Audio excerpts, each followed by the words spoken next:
Hi everyone, my name is Moki Bennett and I'm your tutor for politics, and today on this video I'll be covering the topic on the Bougainville conflict of 1988 to 1998.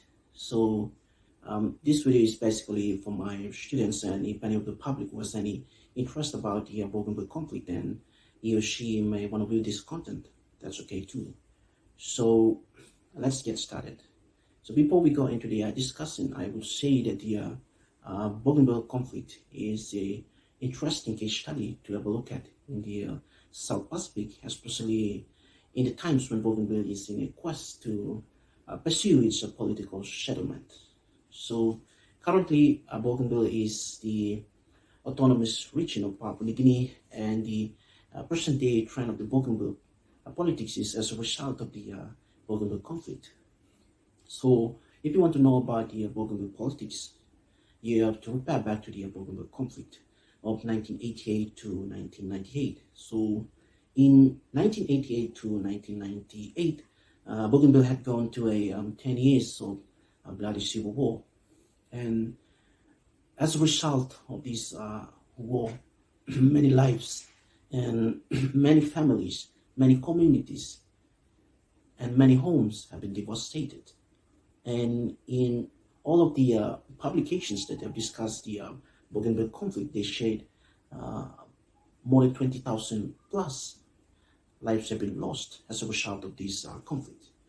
So the Bougainville conflict, I would say, is the most saddest and the worst experience for many Bougainvilleans. And if you go to Bougainville and ask everybody about the Bougainville crisis, every Bougainvilleans will have their view and the story to tell about the Bougainville crisis. And these will have left the scars and bad memories to almost every Bougainvilleans. And the suffering and the pain for the conflict was too much. So the important question is, what have caused this conflict? Now, I was conducting a seminar on this some times ago, and then there was a guy who shared that the Bougainville conflict was as a result of the colonizers placing the boundaries on the land and on the sea without considering the diversities of the people. And that could be true, but based on the research that I've conducted, I've found that the primary cause of the Bougainville conflict is as a result of the nature of the Bougainville Copper Agreement. So let's have a look at the nature of the Bougainville Copper Agreement. So Bougainville Copper Agreement is basically the agreement that contains the terms and conditions on what grounds should the Bougainville Copper Limited be operated on the island of Bougainville.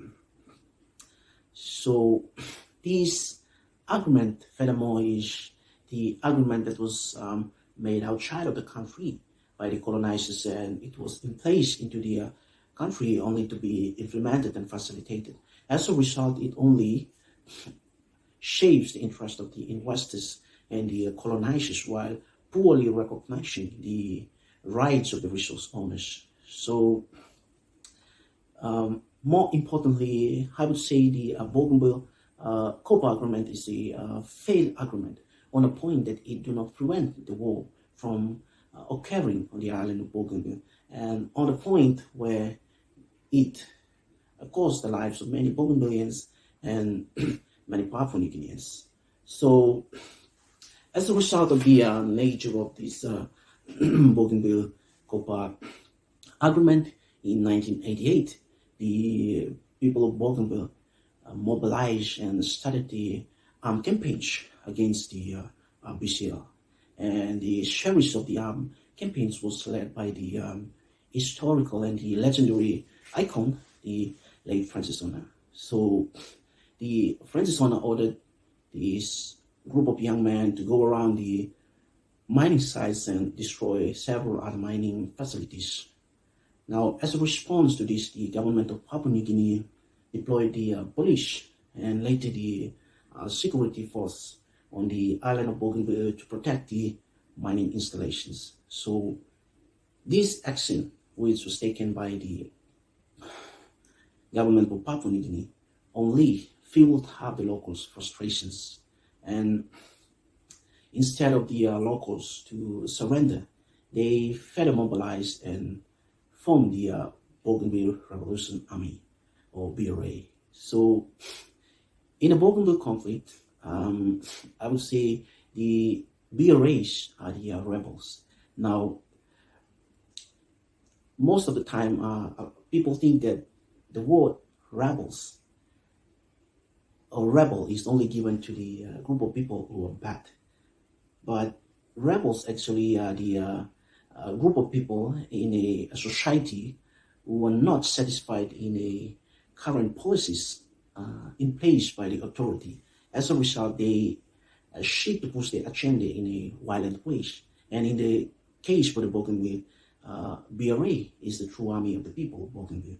They were fighting for what is right for the people of Bougainville, and they were fighting for the rights and the freedom and justice for the people of Bougainville. And most importantly, they were fighting for what is belong to the people of Bougainville. And yet, the outside media, they were calling them as the bands of hooligans, as the bands of criminals.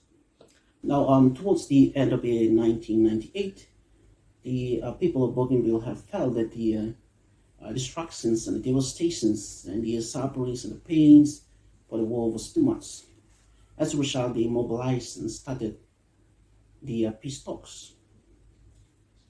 And this time around, the women and the mothers played a very critical role in mobilizing the sons and the husbands out from the battlefield to come together and talk about the way the lasting peace can be brought back to the island of Bougainville.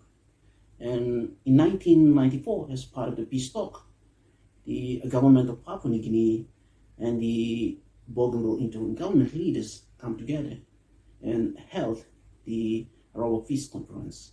And out of this peace conference and the series of peace talks and the negotiations that was conducted by the leaders of both parties in the conflict, the Bougainville Peace Agreement was created, and it was signed on the 30th August 2001 in Arawa.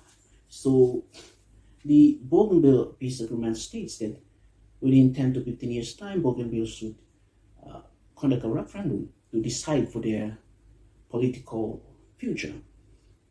And following the peace agreement on 2019, the Bougainville conducted the non-binding referendum, and the referendum was a choice between the great autonomy and the independence. So the people of Bougainville have overwhelmingly voted for the independence. About 98.3% of the eligible voters of the Bougainville have voted for the independence. And today, because the referendum conducted was non-binding, the people of Bougainville are now waiting for their ratification process to be completed by the national parliament.